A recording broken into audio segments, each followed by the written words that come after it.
Right guys, come and have a look at what Sam and I have built. I'm going to come forward a bit so you can see. It's a den, built this shelter in the woods. It's taken us 5 hours to build it between the two of us. I'm just going to show you inside so you can see. If I can switch my camera around, maybe not. Okay, we'll just go in. So here we go. Okay, so light, like in here. Okay, it's good. We're good. So this is our shelter. Now, 3 basic needs for survival are shelter, water, and food. Usually, in that order of importance.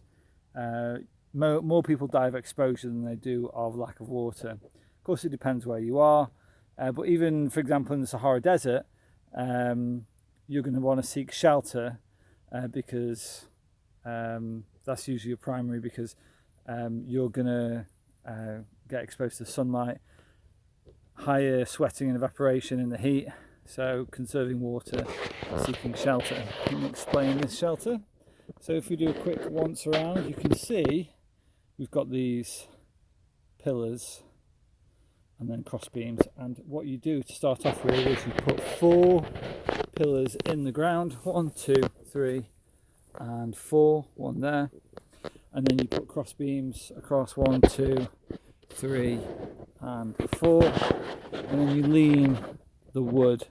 This is nearly all of it is hazel, because hazel grows nice and straight. That's quite tough. You lean the wood against it.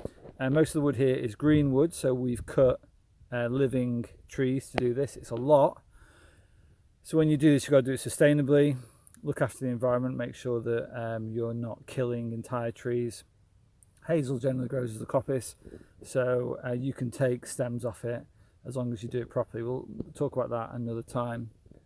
But it's brilliant shelter, because here you get minimum 3 sleeping positions. So sleeping position over here, you can have a sleeping position at the back here, and then a sleeping position here as well. We've dug a fire pit in the middle. Okay, we're going to leave the earth there. We leave the earth there. If we need to extinguish the fire quickly, then the earth stays there so that we can chuck that on if we have any problems. And then when you look up, you can see that we've got lots of open air so that the smoke can get out of the shelter. Wood pile over here so that we can do some cooking and make a fire in a little while, and that is it. So this is kind of like the ultimate lean-to shelters that you make.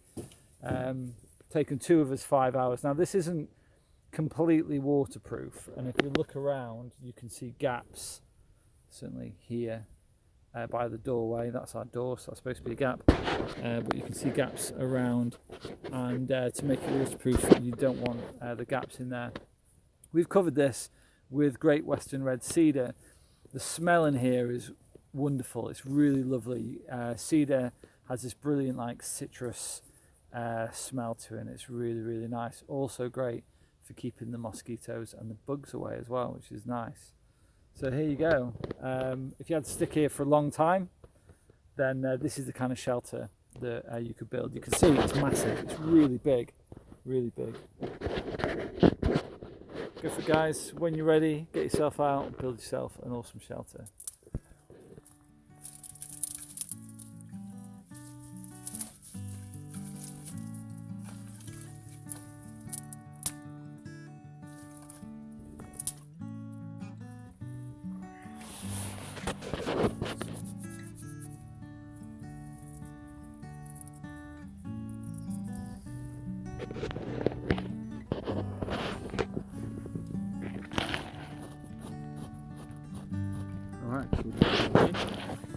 Now what I want to show you here, this is essentially a tinder bundle.